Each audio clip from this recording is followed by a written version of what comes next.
Mona Lisa, the most famous painting in the world, done by Renaissance artist Leonardo da Vinci, who we're celebrating his 500th anniversary. You know, Leonardo leaves us no clues. We don't know if she's rich or poor or titled, and with no contract being found, well, she remains a mystery. The only embellishment on the painting is a little embroidery, and it's not going to reveal anything new about Mona Lisa, but it will reveal something about Leonardo da Vinci, the artist, the mathematician, and the human being. I've blown up the Mona Lisa knot for you really big so you can see the detail, but in actuality it's only 1 inch by 4 inch. And for some reason it's gone undetected for the last 500 years. You see, what we thought we saw and what Leonardo really painted, well, it's as different as night and day. This is where I was standing when I discovered the Mona Lisa knot.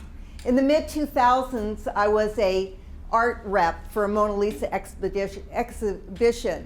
I had been in Paris. I had met this French engineer who developed a camera that got access to the real Mona Lisa in the Louvre Museum, and he shot her at a really high resolution of 240 million pixels. From that photo shoot, these Mona Lisa images traveled the world. Now, I could see any pixel on the Mona Lisa with absolute clarity with this technology, but I didn't see it. It was September 2008. We were opening the show in South Korea. And I do what I always do. I walk around the show, and for some reason, I'm stopped in front of this gigantic Mona Lisa that we have in the exhibition. And for some reason, at that height, you know, the Mona Lisa knot is like about 12 inches high. And my brain and my eyes focused. And what I saw was a bunch of diamonds all linked together, and there was nothing loopy about the pattern. When I got home, I immersed myself in Renaissance fashion and motifs of the day to try to figure out what the heck I saw.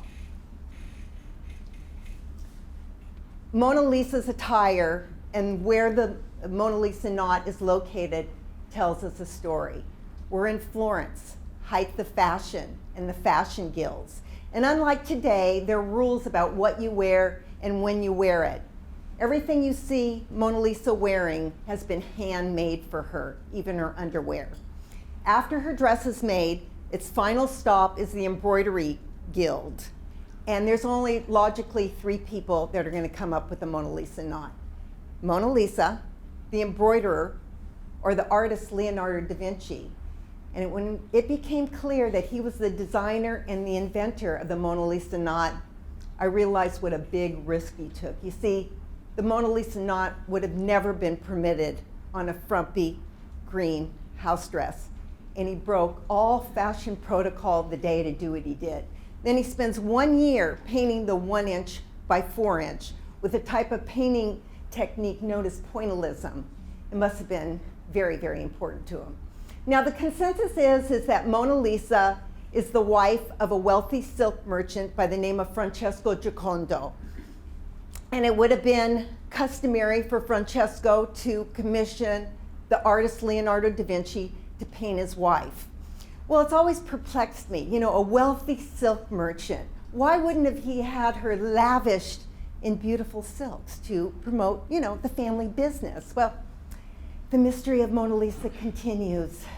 Now, you're probably wondering what a fruit farmer's daughter from San Jose, California is doing, making a major discovery on the most famous painting in the world that has eluded experts and laymen alike for the last 500 years. Well, I have a long 20-year story, but really, anybody could have seen what I saw. It was on the painting. It wasn't hidden. No x-ray was required. You just had to look and see. It just so happens I was the one that saw it. Now, once I realized about the Mona Lisa knot, I put on a new set of glasses. And now I see that there's a common denominator in all Leonardo's paintings. He always leaves an interlocking knot on all of his paintings. And it's always a little fun where you're going to find it. So in his earlier career, like other artists, Giotto, Raphael, they favored the knots of antiquity. So here, tied to Archangel Gabriel's forearm, is the knot known as the knot of Isis. You would find that in hieroglyphics. It's always been associated with a female goddess, and its symbolism is always the binding and releasing.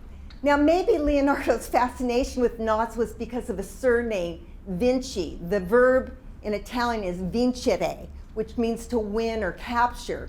But in Latin, it would be vincoles, which is a bond, as in Dante's Italian, the Paradiso, where it talks about a metaphorical bond, sweet bonds of love, dolce vinci.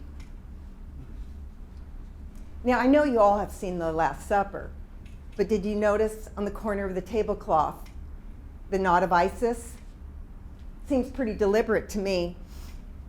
Now, maybe Leonardo found a clever way of signing his name with a knot in lieu of a signature. You know, it wasn't custom and practice back then for artists to sign their work. Lady with the Ermine. This is Leonardo's first portrait when he works for the Duke of Milan. It's his mistress, Cecilia, and Leonardo lavishes her with a knot called the Eternity Knot. Again, this is a knot of antiquity. It symbolizes no beginning, no end. And who knew? Leonardo was working for a family that was into knots. He was working for the Forza family, and their family crest was known as the Borromeo rings, 3 interlocking rings that symbolize their unbreakable bond with each other. Today, it's used in math and science, that logo. It's known as the Beridian rings, and it's kind of neat to know where its origin was, right here. This is Leonardo's last commission. It's called Salvator Mundi, Jesus, Savior of the World. Perhaps you heard about it in the news. It sold at auction for a whopping $450 million. Like the Mona Lisa, Leonardo invents a very elaborate knotting system. Here you'll see all these different colors of strands. In my book, Leonardo's Knots, I worked with a knot mathematician. And what we did is we plotted all Leonardo's knots, and we learned a lot of new things. I don't have time to go into the detail with you, but whoever authenticated this painting obviously didn't take into consideration his knot art. And so just that I could say right now, this knot patterning is not done by the hand of Leonardo da Vinci. Now, to simplify what a knot mathematician is looking for, they're looking for how the lines go over and under, and then how many times it crosses. In this case, it's crossing 9 times. But the top loop crossing and the bottom crossing with half a twist comes undone, and it's known as a nugatory knot. Now, of course, knot math was not in existence in Leonardo's 15th century, but he was in a league of his own as an artist and as a mathematician, and he loves the nugatory knot, as I'm going to demonstrate for you here with the Mona Lisa knot. So the whole Mona Lisa knot with a half a twist comes unraveled and becomes a straight line. Today in knot math, we call that the Reidemeister move. It's a knot that's not a knot. These particular knot crossings Leonardo uses for the Mona Lisa knot, no copyist has ever successfully been able to duplicate the Mona Lisa knot. It is totally one of a kind. I've graphically laid out the Mona Lisa knot for you. It consists of 4 rows, 2 rope lines sandwiched in a chain of octagons. Then the bottom row consists of 6 cruciforms, all flanked by 2 hexagons or diamonds. Other than in the center, he changes it to 3. Now, look how mindful he is on how he does the crossings. The 2 to the left go from right to left, and then he changes the sequence to the right. This is no accident, this is deliberate, and this is a Leonardo knot. And I asked myself, why Leonardo? Why did you do it, and what does it mean? And then I spent the next 10 years trying to answer that question, which I'm going to tell you tonight. You and I primarily think of Leonardo as an artist, but he only painted a dozen or so paintings, and that would have been a real small body of work for a painter of his day. So what is he doing with all of his time? Well, he's writing. And he writes 23 books that are also known as codexes or codices, and they consist about 7,000 pages. Now, for me to exercise my hunch, I needed to find his notebooks unabridged. Well, when I started, that was a tall order. The only place I could find, let's say, Codex Atlanticus, which is well over 1,000 pages, get that opportunity just to leaf through it, like Leonardo wrote it, I could only find it at special collections at Stanford University Library. One of the reasons is his notebooks are not user-friendly. It looks like a disarray of a teenager's room. There could be 10, 20 drawings, calculations, inventory lists, his grocery lists, all on one page. This is a typical page, and as you could tell, this was one of the very first times he does some knot doodles in this lower right-hand corner. This page, unlike all the other pages where I'm plucking out knots amongst an array of other subjects, Leonardo dedicates a very beautiful knot montage. And I've seen this page many times. I think he probably thought he was going to publish it, and even today they use this as book covers. And like I said, I've seen it many, many times, but it wasn't until I put on the glasses of looking for the Mona Lisa knot that I noticed something very out of character on this page. See in the upper left-hand corner, he's using the protractor, the lines are going undulating in and out, over and under, but then something happens. And whatever happens in his mind, he's got to go freehand. And what he freehands is 3 interlocking hexagons. And this will be the preliminary drawing for what ends up to be the 3 hexagons that we see on the Mona Lisa painting. And he does this 10 years before he even starts the Mona Lisa painting. Now, we don't know that much about Leonardo personally. When you look at his 7,000 pages, it's pretty much 99.9% of it is like reading an encyclopedia. He's the quintessential third-person observer of life. But this is one page that we kind of get a glimpse of what's happening to him. He's 30 years old, and it's a very pivotal time for him, both emotionally and professionally. Just got a new job with the Duke of Milan. Since he's been a teenager, he's been working in Florence for the Verrocchio studio, and now he's going to move 200 miles away to start a new life. In the upper left-hand corner, he draws a little caricature of a portrait of a guy with curly hair, upside down with a brick hitting his head. Could it be a self-portrait? Parallel to the portrait, he writes a pensive thought. We only find this a dozen or so times in all of his notebooks. And it says, dimmi come sono passati. Tell me how things worked out. Then on the right is a list of inventory of possessions he deems important. Line 7 says, I'm going to bring lots of knots. And he uses the Milanese word for knots, groppi. In the center of that page, he freehands 4 squares. The largest one is gridded out in 4, and in the very center is a spiral. To the left, gridded out in 16, is a circle in a square. And then the smaller one, gridded out in 6, is an octagon. And these 3 shapes, the circle, the square, and the octagon, he will explore for his whole life.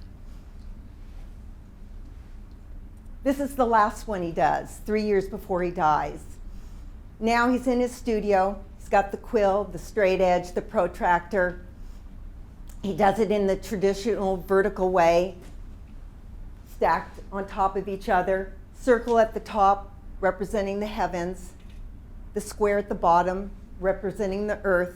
And that shape that it transforms into the octagon in the center. But out of all the octagons and squares and circles that I cataloged, this is the only one he ever writes anything in the center of the octagon.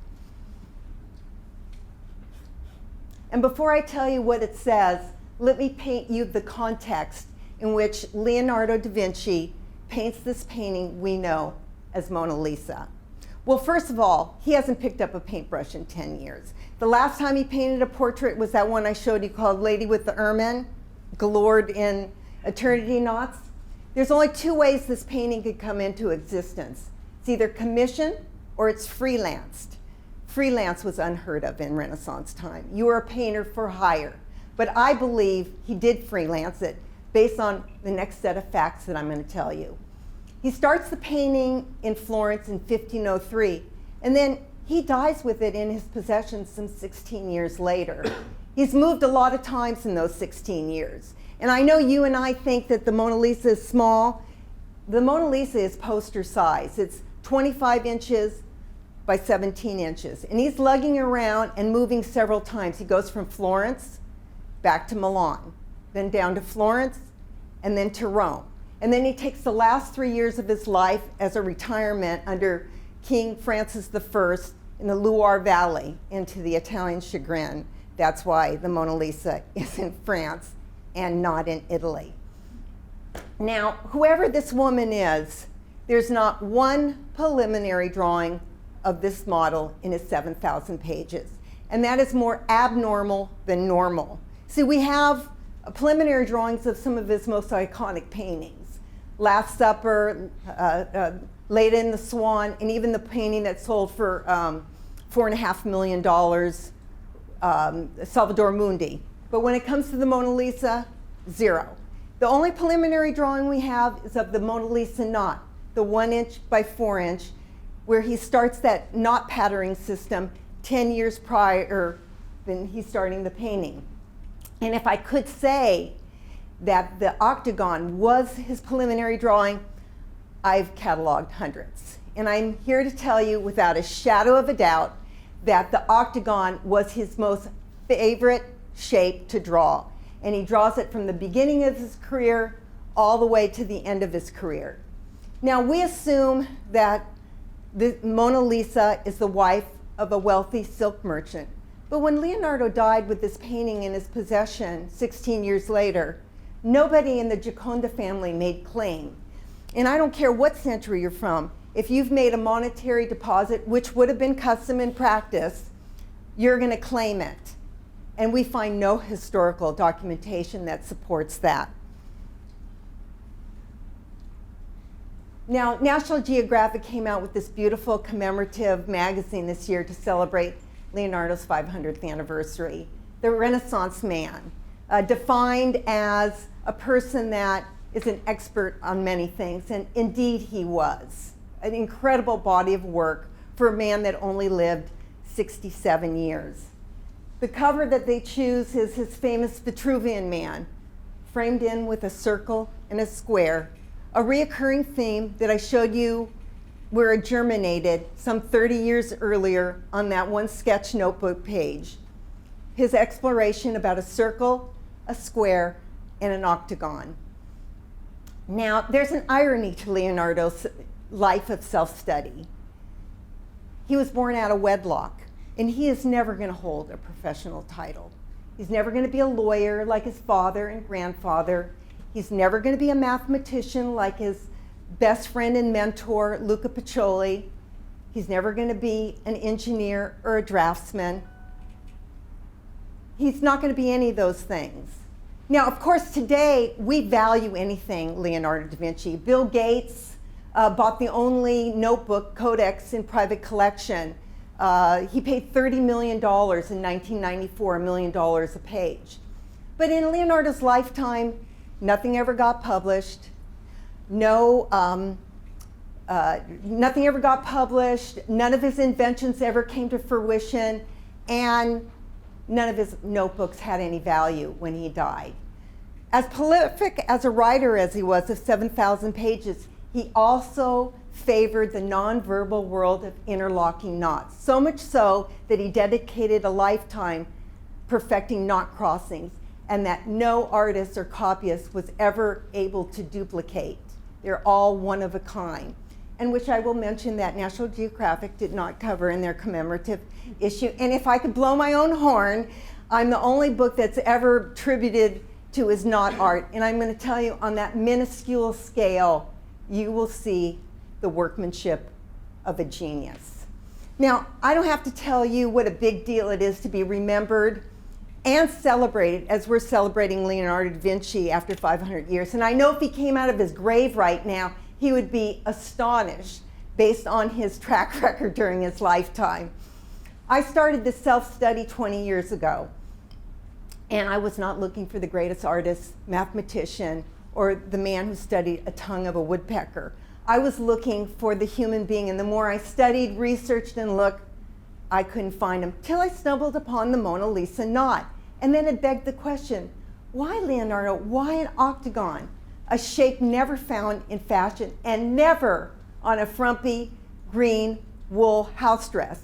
And now you're willing to profess your passion front and center on your most prized possession, the Mona Lisa painting, for the whole world to see. And it wasn't until I saw what he wrote in the center of that octagon that gave me my answer. And I know it's what he would want all of you to know, what his life journey taught him. So now, after 500 years, I'm going to tell you why Mona Lisa is smiling, but more importantly, what the octagon meant to him. A circle, a square that can transform into an octagon. And it reads, "Love conquers all." And so out of all of his accolades, I'm privileged to introduce you to Leonardo, the human being. Love conquers all. Thank you.